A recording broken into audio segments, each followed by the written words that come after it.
Hey y'all, welcome to my channel, Divinely Transformed. And this is a place where healing equals freedom, and it begins within. I help people who feel emotionally stuck, overwhelmed, or caught in repeating patterns understand what's actually going on inside them and what to do next. My work isn't therapy or fortune telling, it's clarity based, person centered coaching that blends observation, emotional intelligence, pattern recognition, and practical tools that you can actually use. Together, we identify what's been driving your reactions, relationships, and your decisions, and often unconsciously. And then we can break the chains of karma by building simple strategies for boundaries, regulation, and alignment that fit you exclusively. People usually tell me things like everything clicks quickly for them and they leave feeling calmer, clearer, and more confident about their next steps. So, if you've ever thought, I wish someone could explain what is going on inside me and around me, your path to autonomy and freedom and your divine sovereignty starts right here. So, if y'all are interested for my services, this is how you can get a hold of me. Please email me at divinelytransformed1133@gmail.com. Thank y'all so much for being here with me today, and thank y'all for all of the support across all of my platforms, and I'll talk to y'all soon. Hey y'all, welcome to my channel, Divinely Transformed, where healing is freedom and it begins within. And together we break the chains of karma and reclaim our power, and we rise into divine sovereignty. Your path to autonomy and freedom starts right here. Welcome back to the channel, whichever the case may be. I'm so glad that you could be here with me today for my very special presentation I have. It is another celebrity, if you will, but a different kind of celebrity. So, I actually had this one ready right before Christmas, and I realized that I could not drop this for Christmas. It was just inappropriate timing. So I thought the best timing will be after the new year, and put it in Capricorn's cautionary tales, which is they're not tales, it's true, but anyhow, so last week I brought you the cautionary tale of Diddy and what unchecked power and delayed consequences bring. I have another cautionary tale of another very interesting person. I chose Ted Bundy. Not because he's a serial killer, but because his birth chart is very profound. And it definitely fits for my presentation. So it's written in the same structured explanatory format as my prior case studies, but they're explicitly framed as cautionary tales, and this is about potential versus actualization, ego inflation, and what unchecked inner fantasy does. This is not an excuse-making exercise in the slightest. Astrology here is used as a symbolic and psychological framework to understand how the immense potential can collapse when empathy, accountability, and conscience are not integrated, like it was not integrated for Ted Bundy. So, he had great potential. He had a very inflated ego, and he had the failure to actualize his North Node that he had activated. Ted Bundy's birthday is November 24th. Was because he hasn't been with us for a long time. He was executed. His birthday was November 24th, 1946 at 10:35 p.m. in Burlington, Vermont. If I can just speak correctly. So we are going to talk about Ted Bundy's core chart themes at a glance. He has a Leo rising. It means he has great charisma and great presence and visibility, and he has this performative confidence about him. He has massive fourth house stellium of Sagittarius and Scorpio, which is showing his private inner world that is dominated by belief, secrecy, emotional volatility, and fantasy. North Node in Sagittarius in the fourth house, South Node in Sagittarius in the fourth house, and North Node in Gemini in the 10th. Move from private belief, fantasy to public accountability, facts, and ethical communication, which we all know never happened. The 12th house, Saturn and Pluto in Leo, which talks about repressed ego, shadow power, and unintegrated authority. Which, definitely describes him very much. As well as he has strong intelligence indicators, Scorpio and Mercury, Jupiter. And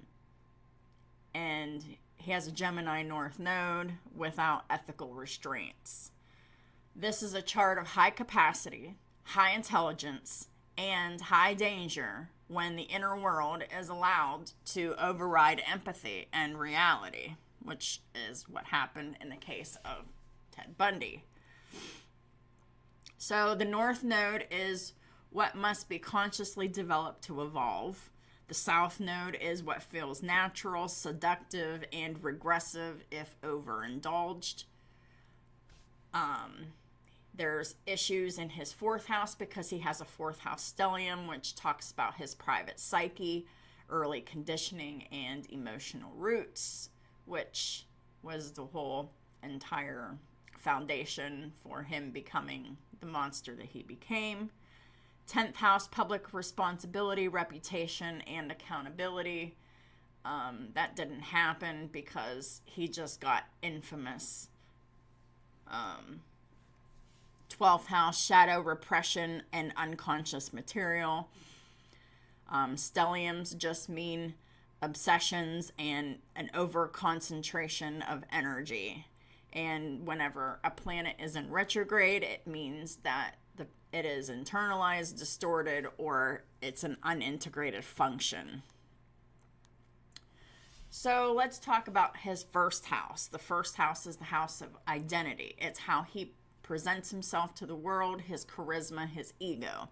So his ascendant is in Leo. That means that he displayed visible confidence, magnetism, and a performative authority. And that's exactly how he was. If he was able to heal and meet his potential, he would have been great for leadership. He would have emanated warmth and empathy and compassion to others. He would have ethical visibility, and he would have the responsible use of his presence if he were able to integrate it. But because he did not, he was in his shadow, which his ego was inflated, and his belief that his charm was equal to moral exemption, confusing intelligence with superiority. The public reality is that Bundy's charisma repeatedly disarmed suspicion. Leo rising gave him access, but without conscience. access became predatory because he didn't have he didn't have a conscience, and he was a predator upon people, which we all know. He was convicted and executed for his crimes of being a very prolific serial killer from the late 70s, early 80s. Second house. The second house talks about his values, his self-worth, and his moral economy. It's also how he makes his money. He has his Neptune and Libra in the second house. And the core theme of Neptune and Libra in the second house leads to distorted values, and there's an illusion around fairness and balance. The shadow expression of Neptune and Libra in the second house is moral relativism, which is really dangerous because they believe that their personal moral system is the only one that's correct. And obviously it's dangerous whenever they're violent. And rationalizing harm also is another shadow expression of Neptune and Libra in the second house, as well as aestheticizing violence, like making it beautiful, making it palatable, making it justifiable, aestheticizing it, making it look pretty and packaged. And also another shadow expression of Neptune and Libra in the second is I can justify this. So this is someone who justifies everything. They are never to blame for everything. They're always right in everything. And this is a very dangerous place to be. Neptune here dissolves the ethical boundaries. When it's unhealed, values become aesthetic preferences instead of moral anchors. Yeah, so values were his aesthetic preferences, but they didn't embody him at all. They weren't moral anchors for him, because he was constantly justifying and rationalizing the harm that he perpetrated on people. The third house is all about thinking, speech, intellect, how he learns. He's got Jupiter and Scorpio in the third house, and he's got Chiron and Scorpio in the third house. And this core theme is talking about penetrating intelligence and the wounded cognition. So Chiron is the wounded warrior, and Jupiter is in Scorpio is penetrating intelligence. Because Scorpio is penetrating, it's in the third house, it makes him intelligent, and Jupiter expands it. And wounded cognition is wounded thinking, right? That's the Chiron. It's the whenever you're done operating from the wound that you operate from, that's how you learn to heal, and that's the very thing that you do heal. The potential of Jupiter and Scorpio, both in Chiron and in the third, has the potential of someone who has a very legal mind, someone who has investigative brilliance, and someone who has psychological insight. And we all know that all of those things were present because, we all know that we're old enough to remember that. Perhaps some of my audience are younger and maybe they don't even know who this person is because he was executed in the late 80s, I think. Like, I was a young child. But anyone who is familiar, with him because of growing up in that time and learning about him from the time, they would know that he was a law student and he was very intelligent, and he actually represented himself in the courtroom. He did it very competently. He did it very well. But ultimately, he was guilty. But he was so brilliant. And there was, I remember the prosecuting lawyer apparently went up to Ted Bundy after the conclusion of the trial and said, congratulating him on, a great job in defending himself, but he went the other way. And whenever you go the other way and you're a criminal and you need to be held accountable for crimes, then all of the good that the person does just gets erased and goes away, because the crimes were terrible and he hurt a lot of people and he crushed a lot of people's families. The shadow side of the Jupiter and Chiron and Scorpio in the third is a complete obsession with taboo subjects: sex, pornography, violence. He talked about it in interviews. Dark curiosity without empathy. That's obvious from his interviews. And he uses intellect to dominate rather than understand.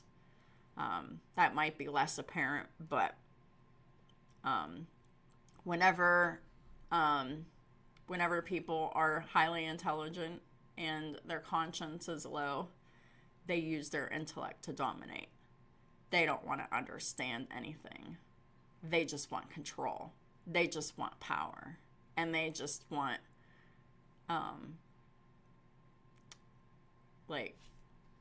that authority that they didn't earn. It's like a false authority through fear. This is where intelligence without compassion becomes weaponized. So, we all know that's exactly what happened. He weaponized everything. And ultimately, in the end, it didn't serve him, because he was still found guilty and he was still executed for his crimes. The fourth house is all about the psychic core. And this is the womb of the monster. This is the fourth house. This is the house of his private inner universe that is ruled by belief, fantasy, secrecy, and unregulated impulse. He has a massive stellium in this fourth house. 1, 2, 3, 4, 5, 6, 7, 8, 9. 9 placements. Either in Scorpio or Sagittarius in this fourth house. 9 placements. This is rare, and this is what made him dangerous. This is the epicenter of his chart, and this is what made him the monster that he was. Sagittarius in the fourth house, it means it's belief plus meaning. It's moral absolutism. My truth is the truth. And ideological entitlement. So this is why his way of thinking was the only way of thinking. The only right way of thinking. He was entitled, and he was definitely rooted in moral absolutism. And that is just when you think you are the ultimate authority on everything, and you don't have to listen to or answer to anyone. The Scorpio in the fourth house, this is secrecy plus obsession here. This is what caused the compartmentalization, him living the double life that he lived. He was able to really, live that double life of preying upon people and living his responsible life with his girlfriend and, whatever. So there was compartmentalization. he eroticized power. And I feel like that was evident from his style of being a predator on his victims. And Scorpio 4th house also explains that hidden rage. He has his Mars in Sagittarius in the 4th house. This is impulsive action driven by a specific belief system. And it's acting out ideology through force. Mars is the planet of force. It's how you take initiative. The angry planet. And through violent sexual stuff. He has Venus and Mercury both in retrograde in Scorpio in the 4th house. So this led to emotional distortion for him. He didn't have, he had distorted emotions. He didn't feel emotions like most people do or should. He had a twisted attachment, and he internalized fantasy loops, which led to making him dangerous. Black Moon Lilith in the 4th house, which is repressed shadow erupting through his taboo acts. If you're familiar with them, you're familiar with them. I'm not here to talk about them.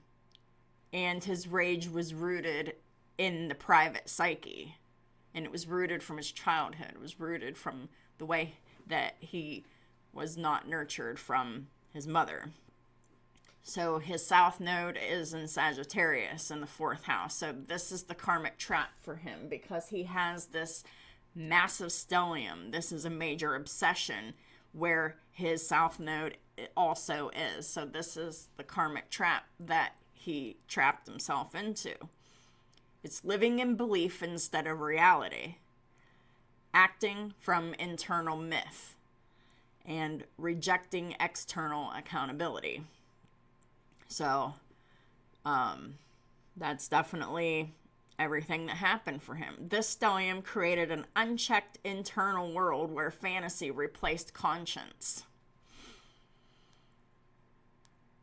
Moving on to the 5th house, which is the house of creation, joy, pleasure, ego expression, children, pets.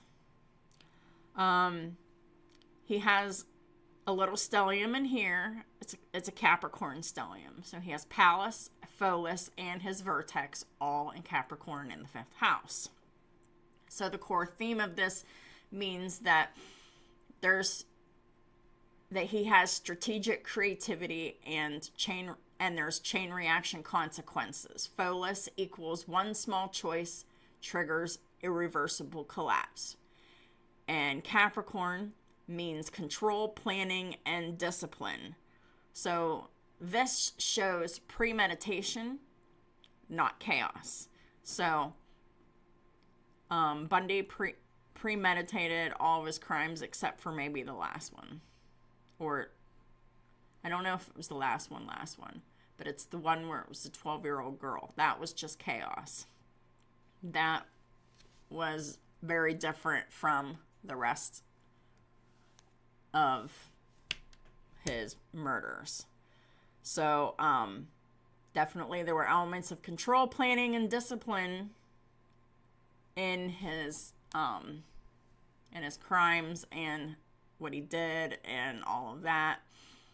And he used that strategic creativity against people.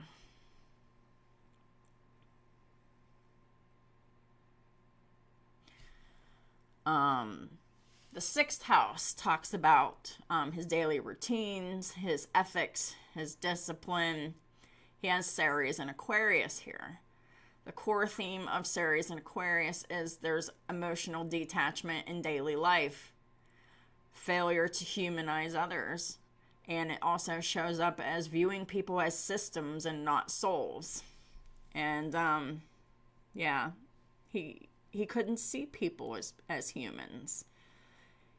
He saw people as systems to control and dominate, not souls. So because he had Ceres and Aquarius in the 6th house, this house definitely lacked grounding ethics. 7th house, his house of relationships, where his descendant is in Aquarius, where other people are objects and not equals, and relationships were depersonalized. Aquarius also, there's a lot of emotional detachment towards the people he's in relationship with.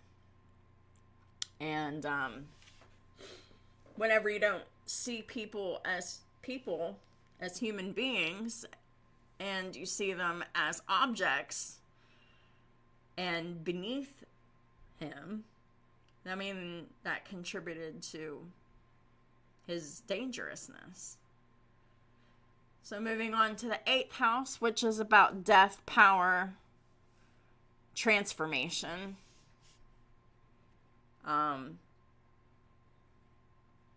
This is also the psyche. He has his Vesta in Pisces in here, and when his Vesta is in Pisces in the 8th house, it marks a devotion to fantasy and a surrender to dissolution. Vesta here shows obsessive focus, ritualization, and the loss of boundaries. So Pisces doesn't naturally understand boundaries. So this is how to weaponize other people's boundaries to erode them through obsessive focus and ritualization of the repetition of what he was doing. In his 9th house, that's his house of belief systems. And he has white moon. He had white moon Selena in Taurus in his 9th house. And this shows the potential for moral grounding, but it was ignored. There was no moral grounding for him. There's no sense in talking about it because it was ignored. His 10th house, the 10th house is his public role, his career, and his failed North Node. And he had a little stellium in here. He had Uranus retrograde in Gemini in the 10th. He had North Node in Gemini in the 10th. His midheaven was in Taurus.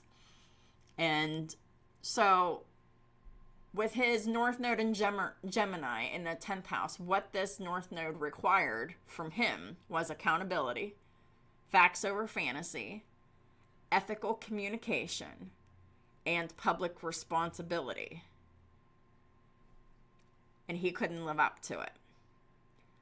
This aligns with him studying law, being able to debate, him being logical, and transparency. What he rejected was humility, limits, and reality. And instead of becoming a responsible public thinker, he retreated into the 4th house fantasy world. The 11th house is the house of community. This is the people he knows. There's no major placements in the 11th house, so isolation increased his unchecked pathology. So he didn't really have people around him to stop him sooner, because he was isolated, and he increasingly isolated himself, and that's kind of what made his crimes go on for as long as they did. The 12th house is the house of the shadow, repression. It's the house of past lives, the unconscious. he has a little Leo stellium in here. So he has Saturn retrograde in Leo in the 12th. He has Pluto retrograde in Leo in the 12th, and is part of fortune in Leo in the 12th. And the core theme of this Leo stellium in the 12th house is his ego imprisoned in the subconscious. Because Saturn retrograde, that meant that the ego was repressed and it kept him imprisoned. And Pluto, in this case, was his compulsion, and Leo was his identity. This is ego without conscience and hidden until it erupts, basically. So, the North Node versus the South Node, and this is the failure point. His South Node is in Sagittarius in the 4th house.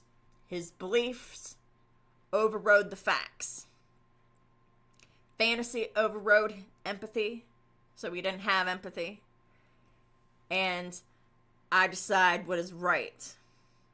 And that's the way he lived. If he would have lived the way he was supposed to, with his North Node in Gemini in the 10th house, he would have chose facts over what he believed. He would have chose accountability over his ego. And he would have chosen law, ethics, and communication over, I decide what's right. So this is what happened, right? Basically, what happened is Ted Bundy stood at the precipice of his North Node. Very intelligent, highly educated, extremely capable. But arrogance and rage hijacked his development. So the final summary here. There's potential versus actualization. Ted Bundy's chart is one of the clearest examples of this truth, that potential does not equal destiny. The things that he had were intelligence, charisma, opportunity, and capacity for ethical contribution. But what interfered with it was the inflated ego, the Leo rising, and the 12th house Leo stellium. The fantasy addiction, that 4th house stellium, interfered. The moral relativism from Neptune in the 2nd interfered. And a rejection of accountability because he avoided the North Node. So the cautionary lesson is when the inner fantasy world dominates, belief replaces empathy. Intelligence is severed from compassion, and ego rejects restraint. That's when potential curdles into criminal pathology. Ted Bundy didn't fail because he lacked ability.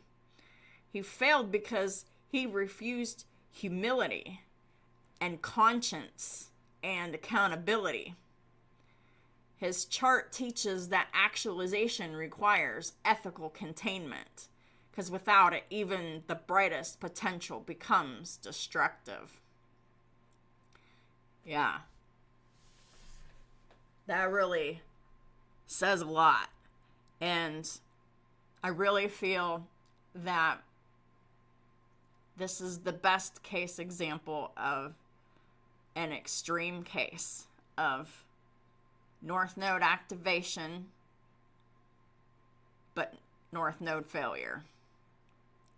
Because he activated the North Node by learning to become a lawyer, but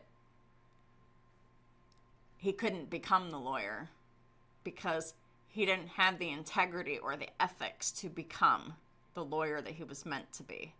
And it was because of the fantasy world and that moral absolutism, which creates that false belief that he was the only one that was right, and his thoughts and his feelings were the only ones that mattered. So, this concludes my my Capricorn season of, what do you call it? The karmic case studies. But, you know, there's so many other examples out there that I'll pull out too of, you know, maybe even some surprising people that have hit their north nodes.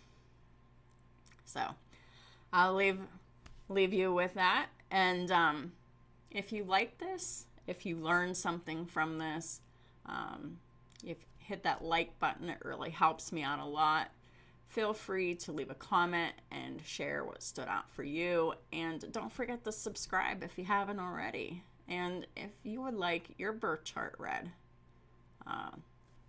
go ahead and drop me an email. My email is divinelytransformed1132@gmail.com. All of my information is in the description box below. I am open for personal readings as well as coaching sessions. So if you are interested, the only way that you can get my services is by emailing me, because I will never reach out to you in like texts or anything like that, or as comments on my videos. That will never happen either. So thank y'all so much for supporting me on all of my platforms and all of my projects. And I'll talk to y'all soon.